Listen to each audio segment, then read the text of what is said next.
Audio. Riposte militaire israélienne à Gaza après des tirs de roquettes. L'armée de l'air israélienne a bombardé dans la nuit de samedi à dimanche des cibles du mouvement islamiste palestinien Hamas, dans la bande de Gaza en représailles à de nouveaux tirs de roquettes depuis l'enclave palestinienne vers Israël, a indiqué un communiqué militaire. Des avions de combat et des hélicoptères ont visé des cibles de l'organisation terroriste Hamas, dans le centre de la bande de Gaza, dont un poste militaire, a indiqué l'armée israélienne, qui a déclaré samedi soir que 2 projectiles avaient été tirés vers le territoire israélien depuis la bande de Gaza, sans faire état de blessés. L'annonce du bombardement militaire intervient quelques heures après que le COGA, unité du ministère israélien de la Défense supervisant les activités civiles dans les territoires palestiniens, a annoncé l'annulation de la levée des mesures restrictives sur la bande de Gaza en raison du tir de roquettes. L'extension de la zone de pêche, la restitution de 500 permis d'entrée commerciaux et la livraison de ciment sont annulées, a indiqué le COGA.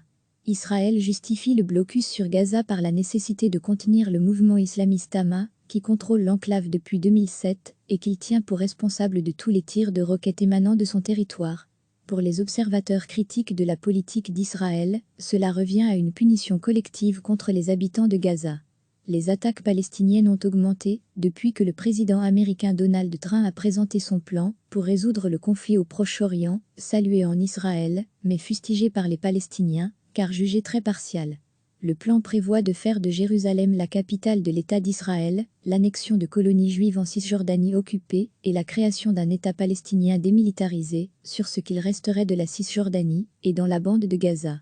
Les tirs de roquettes et de mortiers, ainsi que le lancement de ballons explosifs depuis la bande de Gaza vers Israël se sont multipliés depuis la présentation du projet le 28 janvier.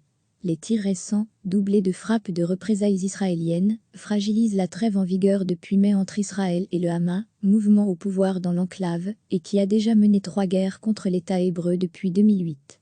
Recevez chaque matin l'essentiel de l'actualité. Cliquez sur s'abonner pour recevoir les dernières nouvelles.